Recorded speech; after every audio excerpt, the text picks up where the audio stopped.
Assalamualaikum warahmatullahi wabarakatuh. Selamat pagi Pak Wahid. Waalaikumsalam warahmatullahi wabarakatuh. Selamat pagi, Bu Is. Apa kabar Pak hari ini? Alhamdulillah sehat. Terima kasih Pak ya Ibu sudah sendiri gimana meluangkan waktu. kabarnya? Saya baik Pak. Terima kasih Pak sudah meluangkan waktu untuk saya mewawancari Bapak tentang pengambilan keputusan dengan nilai-nilai kebijakan oleh seorang pemimpin ya Pak ya. Jadi Pak, langsung saja ya Pak ya, saya berikan Bapak pertanyaannya. Hmm, Eh, Iya. Jadi gini Pak, misalnya nih selama Bapak jadi Kepsek atau Bapak ya. jadi guru sebagai pemimpin pembelajaran misalnya, adakah Bapak menemukan yang namanya kasus dilema etika atau bujukan moral Pak? Eh, Pertama-tama kita harus tahu dulu apa itu dilema dilema etika maupun rujukan moral. Kalau dalam pengertian yang kita ambil di Google ataupun di Wikipedia itu dilema etika itu eh, ketika di mana saya harus memilih antara yang benar dengan benar, tetapi bertentangan. Kemudian kalau rujukan moral itu ketika saya berhadapan dengan kasus antara benar dengan salah. Nah, dalam kepemimpinan saya sebagai kepala sekolah yang ya dikatakan belum lama sebagai kepala sekolah, saya menemukan kasus dilema etika ketika seorang guru itu meminta izin, ya, meminta izin kepada saya untuk diberikan beberapa apa namanya ya, kemudahan atau apa ya, izin minta waktunya dipersingkat gitu, masuknya tidak 1 minggu full. Nah, kenapa kok dilema dilema etika? Eh, karena guru tersebut itu hanya jauh ya, tempat tinggalnya jauh. Kemudian anaknya kecil. Nah, kemudian guru tersebut meminta izin kepada saya untuk datang ke sekolah itu tiap ada jam pelajaran saja. Nah, di situ timbul dilema etika pada saya sebagai pimpinan. Kenapa? Karena kalau saya berikan izin, tentu guru yang lain merasa tidak adil. Akan tapi kalau tidak saya beri izin, saya juga kasihan karena guru tersebut itu yang pertama dia seorang perempuan, kemudian tempat tinggalnya jauh, dan anaknya kecil-kecil itu ada 3 atau 4 ya.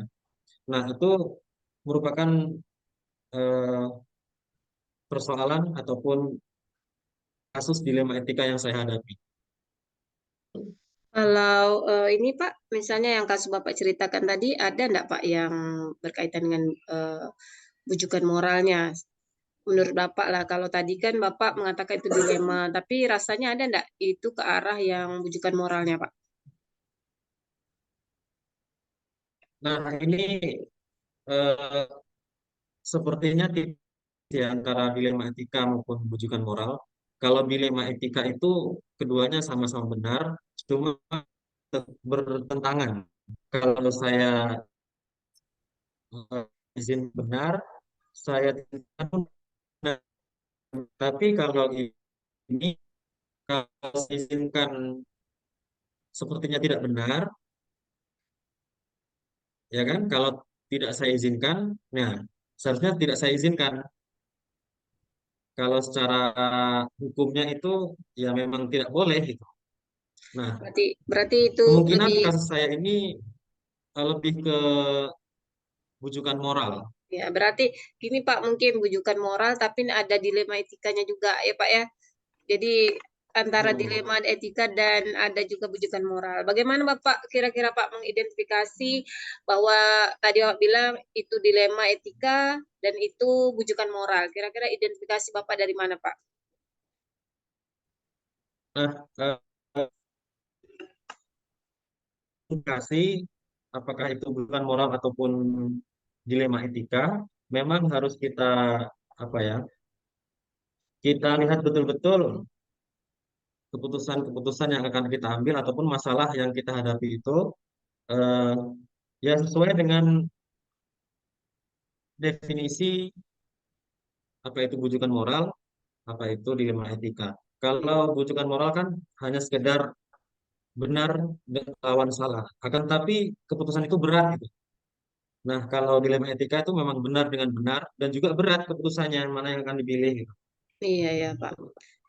Jadi kayaknya kalau yang Bapak ceritakan dilema etika tadi keadilan lawan rasa kasihan ya Pak ya. Kalau saya bisa Iya, tangkap tadi Pak keadilan ya. melawan rasa Hmm. kasihan. Terus dilema etikanya antara mungkin apa bujukan moralnya mungkin antara peraturan ya Pak, peraturan. Eh, ya Pak. Mm-mm. eh, terus Pak, kira-kira Pak bagaimana Bapak menjalankan pengambilan keputusan pada kasus Bapak yang Bapak ceritakan tadi Pak? Nah, untuk mengambil keputusan, eh, pertama saya musyawarah dulu dengan segenap majelis guru. eh, Bagaimana saya sebagai eh, pimpinan mengambil keputusan ini? Apakah saya harus memberikan izin ataukah saya ada jalan keluar lain? Ya Pak. Terus Pak, mungkin langkah-langkah setelah mungkin Bapak tadi kata Bapak melakukan rapat mungkin dengan segenap majelis guru, kira-kira langkah atau prosedur apa yang bisa Bapak lakukan selama ini Pak terhadap mungkin dilema etika yang pernah Bapak alami atau wujudan moral tadi Pak? Nah, untuk prosedur kemungkinan saya itu tidak ada prosedur yang baku, akan tapi rapat ataupun musyawarah untuk mengambil keputusan itulah yang kemudian saya tekankan sehingga eh, keputusan-keputusan yang saya ambil itu bisa mengakomodasi ataupun bisa melegakan banyak pihak. Jadi tidak ada prosedur yang baku terkait menangani kasus dilema etika maupun rujukan moral. Baik Pak, terus Pak, hal-hal apa saja kira-kira Pak dalam kasus yang sudah Bapak jelaskan tadi yang efektif dalam pengambilan keputusan, terutama mungkin dilema etika Pak ya, kalau bujukan moral itu Bapak mungkin harus menjalankan sesuai mungkin peraturan ya Pak ya, seperti Bapak jelaskan tadi karena dia kalau peraturan kan mudah ya Pak ya, kalau salah ya salah kan benar. Ini yang kalau masalah dilema etika yang selama ini Pak, kira-kira pengambilan keputusan yang efektif itu seperti apa, Pak? Kalau menurut saya, pengambilan keputusan yang efektif itu ya melibatkan semua warga sekolah, khususnya majelis guru maupun tenaga kependidikan. Jadi, kalau ada hal-hal demikian ataupun masalah-masalah yang dilematika maupun kebijakan moral, eh, saya mintai pendapat dari guru-guru ataupun tenaga pendidikan agar saya mendapatkan masukan mengenai masalah ini. Jadi, yang saya rasa akan efektif itu ya memutuskan sesuatu dengan musyawarah. Pak, baik.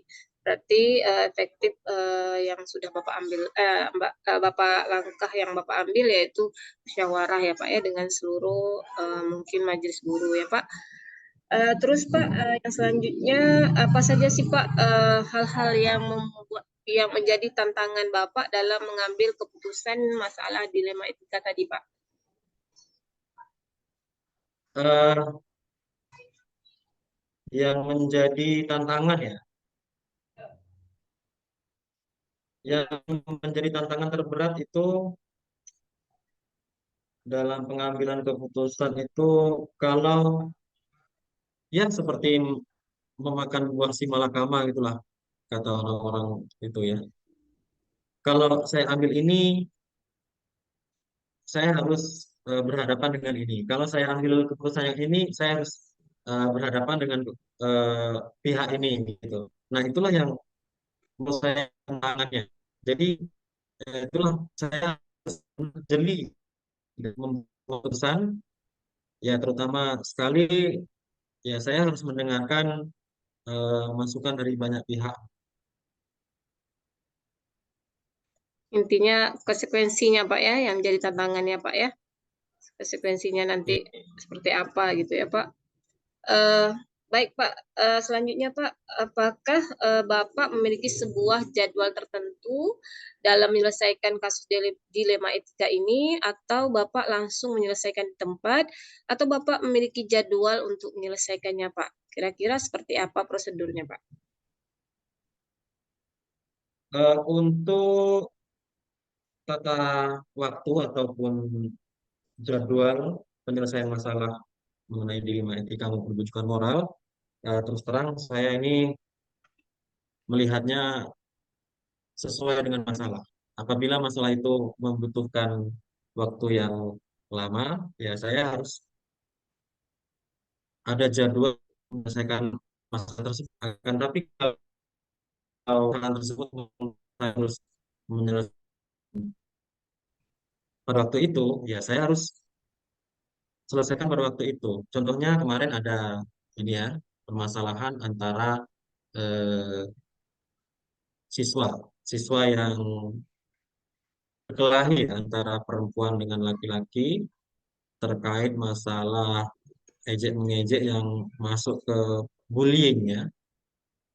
Nah, di satu sisi eh, kedua-duanya itu mempunyai apa ya, mempunyai alasan masing-masing yang membuat bahwa mereka itu benar. Nah, disitulah saya harus langsung memberikan keputusan. Saya ajak musyawarah pihak-pihak terkait guru maupun orang-orang ataupun siswa-siswi yang bermasalah tersebut. Baik Pak, kira-kira Pak selama ini siapa orang yang bisa membantu Bapak, atau faktor-faktor apa yang bisa membantu Bapak dalam pengambilan keputusan masalah dilema etika ini Pak? Orang ataupun faktor yang mendukung ya, yang bisa diandalkan ya. Nah, untuk faktor ataupun orang yang bisa saya andalkan itu ya tak lain tak bukan ya majelis guru ataupun tenaga kependidikan yang ada di sekolah. Dengan majelis guru, dengan tenaga pendidikan, setiap ada masalah kita rapat, kita musyawarahkan, kita ambil keputusan. Nah, itulah orang-orang yang eh, saya rasa mempunyai peran penting dalam setiap saya mengambil keputusan.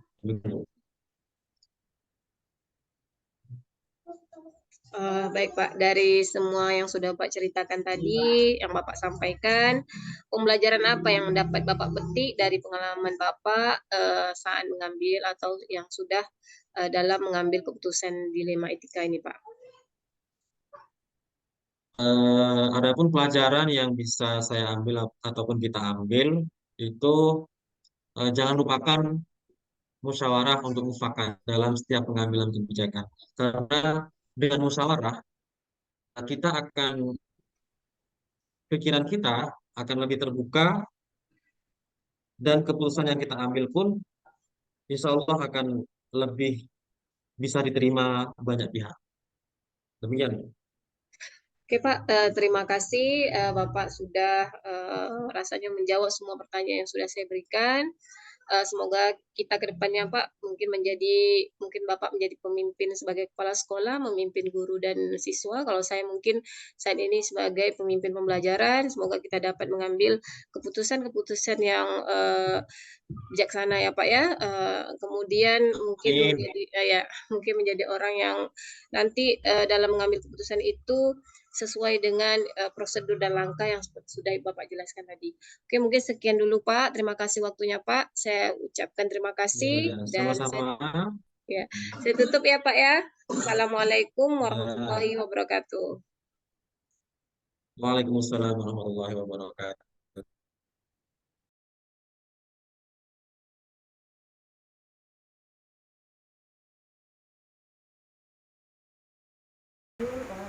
Assalamualaikum warahmatullahi wabarakatuh. Waalaikumsalam warahmatullahi wabarakatuh. Apa kabar Bu Desi? Alhamdulillah sehat. Bu sehat? Alhamdulillah Bu. Jadi Bu mohon waktunya Ibu ya. Boleh. Untuk melakukan wawancara terkait dengan pengambilan keputusan berdasarkan nilai-nilai kebajikan sebagai seorang pemimpin ya Bu ya. Oke siap. Jadi kita mulai saja ya Bu. Boleh, ya? Silakan. Yang pertanyaan pertama Bu yang ingin saya tanyakan yaitu pernah tidak selama Ibu menjadi pemimpin atau sebagai kepala sekolah, baik itu sebagai pemimpin pembelajaran, Ibu mengalami yang namanya dilema etika atau rujukan moral? Ya, baik Ibu, terima kasih atas pertanyaannya. Jadi pada dasarnya kalau kita sebagai pemimpin itu pasti mengalami Bu. Karena di satuan pendidikan yang kita pimpin itu terjadi permasalahan-permasalahan biasanya ya Bu ya, baik dari segi siswanya maupun dari segi guru-gurunya. Jadi kalau masalah apakah saya pernah ditanya, itu pernah sekali ya. Contoh, kalau bisa kita ambil contoh, salah satunya yang baru-baru ini kita hadapi di murid atau siswa yang mengalami permasalahan, yaitu adanya dua nilai kebenaran yang saya harus ambil salah satu keputusannya, di mana ada hak siswa ini yang harus terus dia belajar karena kan seorang anak berhak untuk mendapatkan pendidikan, dan juga ada dilema saya itu guru yang harus saya pertimbangkan perasaannya, guru-guru saya, karena nggak sanggup lagi mengajar anak ini. Jadi kasus ini itu sudah saya hadapi gitu Bu, memang dihadapi. Baik Bu. Terus Ibu, bagaimana Ibu mengidentifikasi kasus-kasus yang merupakan dilema etika ataupun rujukan moral? Nah, kalau masalah mengidentifikasi kita tidak lakukan secara khusus atau spesifik Bu. Tapi pada dasarnya setiap kasus yang masuk, yang pertama kita lakukan adalah kita mencari data. Ya Bu ya, mencari data bukan hanya dari satu sisi, tapi dari berbagai sisi atau dari berbagai macam unsur yang akan kita pertimbangkan, terutama misal kalau kasusnya memang pada anak murid dan itu terjadi pada jam pembelajaran, nah kita akan langsung tanyakan ke wali kelas. Nah dari wali kelas kita akan langsung masuk ke wali, kalau di mata pelajaran dulu Bu, maaf, di mata pelajaran, kemudian kita lanjut ke wali kelas. Setelah dari wali kelas kita akan lanjut ke guru BK. Nah prosedurnya kalau kami mengidentifikasi atau mencari data dari sebuah permasalahan itu seperti itu, gitu ya. Bagaimana Ibu menjalankan pengambilan keputusan di sekolah Ibu, terutama kasus-kasus yang mana dua kasus itu mengandung nilai kepentingan yang sama-sama benar atau sama-sama mengandung nilai kebajikan? Pada dasarnya karena saya seorang pemimpin, tentu saya memiliki unsur lain dalam sebuah mengambil keputusan, yaitu musyawarah dan mufakat ya Bu ya. Jadi ketika kami sudah mengidentifikasi, mencari data seperti apa kasus atau permasalahannya, saya biasanya bersama tim ya akan memusyawarahkan atau merapatkan permasalahan ini supaya kami dapat mengambil jalan yang terbaik keputusan tersebut, itu biasanya. Gitu ya. Oke baik Bu, kita lanjut lagi, yaitu kira-kira Bu langkah-langkah atau prosedur seperti apa yang biasa Ibu lakukan selama ini? Nah, kalau masalah prosedur atau langkah, biasanya ketika ada laporan suatu permasalahan masuk, saya itu akan mencari tahu di awal ini kasusnya dari berbagai pihak. Seperti yang di awal saya katakan, pertama saya akan mencari tahu dari sumber masalah itu sendiri, yaitu sang pelaku. Kemudian baru saya tanya unsur penunjang lainnya seperti guru. Ngambil boneka dulu. Seperti guru. Ya. Kemudian saya akan bertanya dari unsur guru, kemudian wali kelas, guru BK, sampai ke tataran wakil kesiswaan. Nah, begitu menurut saya ketika hal ini sudah dijalankan, sebuah keputusan itu saya ambil berdasarkan berbagai pertimbangan yang sudah masuk. Gitu. Oke, baik Ibu, itu tadi langkah-langkah yang Ibu sudah jelaskan. sekarang Bu, hal-hal apa saja yang selama ini Bu anggap efektif dalam pengambilan keputusan pada kasus-kasus dilema etika? Hal yang saya anggap paling efektif yaitu ketika saya sudah mengidentifikasi data-data yang saya dapatkan, kemudian saya musyawarahkan atau saya rapatkan bersama tim yang sudah saya bentuk ketika ada suatu permasalahan yang muncul di sekolah yang perlu kami ambil keputusannya. Itu bersama tim ya Bu? Iya, benar sekali Bu, kita rapatkan bersama. Terus Bu, tantangan seperti apa yang pernah Ibu rasakan dalam pengambilan keputusan pada kasus dilema etika? Kalau tantangan itu biasanya pasti ada ya Bu ya, terutama karena ini ada 2 buah keputusan yang mungkin selama ini kita anggap benar, tapi belum tentu benar menurut orang lain. Bahkan mungkin menurut orang lain yang satunya lagi benar, menurut kita itu tidak benar. Nah, tantangannya ada perbedaan pemikiran inilah yang kadang-kadang membuat ada sisi nggak enak hati ya Bu ya, ada rasa bersalah atau apa gitu. Nah, kami ketika menghadapi tantangan ini mencoba meminimalisirnya dengan berdiskusi bersama, mendengarkan pendapat dari berbagai pihak, dan dengan didukung oleh data-data yang ada. Begitu. Kira-kira Ibu, apakah dalam pengambilan keputusan dalam menghadapi dilema etika itu Ibu punya jadwal tertentu dalam sebuah penyelesaian kasus dilema etika, atau Ibu langsung menyelesaikan di tempat, atau Ibu memiliki sebuah jadwal untuk menyelesaikannya? Kira-kira prosedurnya yang dijalankan itu seperti apa? Kita kalau dalam mengambil keputusan sebenarnya tidak ada jadwal khusus Bu, karena kita tergantung situasi dan kondisi permasalahan yang kita hadapi. Kalau memang itu urgent dan membutuhkan sesuatu keputusan yang cepat pada saat itu juga, tapi tentu melewati prosedur yang saya katakan dengan mengidentifikasi berbagai data dan laporan dari berbagai pendukung serta dimusyawarahkan, kita akan lakukan saat itu juga. Tapi seandainya memang kasus ini agak berat, melibatkan pihak luar, contoh kita harus memanggil orang tua ya untuk mengklarifikasi, atau butuh data dari luar lagi, tentu kita akan menjadwalkan seperti apa proses pengambilan keputusan ini. Tapi biasanya kami di sekolah itu punya yang namanya Senin briefing. Jadi setelah upacara kita akan duduk bersama sesama guru untuk membicarakan, misal terdapat ada kasus-kasus tertentu yang perlu kita bahas, yang masalah mungkin ada yang belum selesai. Nah, tapi yang itu saya bilang katakan tadi mungkin yang bukan membutuhkan jawaban secepatnya, biasanya kita akan bahas di sana gitu Bu. Jadi ada briefing dulu ya, iya. Bu, salah satu prosedurnya Bu, mungkin Ibu butuh data ya Bu ya? Iya, benar sekali. Baik Bu, kemudian Ibu, adakah seseorang atau faktor-faktor yang selama ini dalam Ibu mengambil keputusan itu membantu Ibu untuk menyelesaikan kasus-kasus dilema etika ini Bu? Ya. Kalau dari seseorang, saya rasa bukan hanya seseorang tapi banyak orang ya Bu ya. Karena saya di sini dalam mengambil keputusan itu bersama tim. Artinya tim itu adalah guru-guru di sekitar saya yang terlibat secara bersama, yang memberikan sumbangsih pemikiran juga terhadap kasus-kasus yang ada, sehingga ketika keputusan ini sudah diambil itu bisa diterima oleh berbagai pihak. Semuanya itu logo untuk menerima gitu ya. Jadi yang dimaksud adalah semua yang terlibat dalam membantu ya.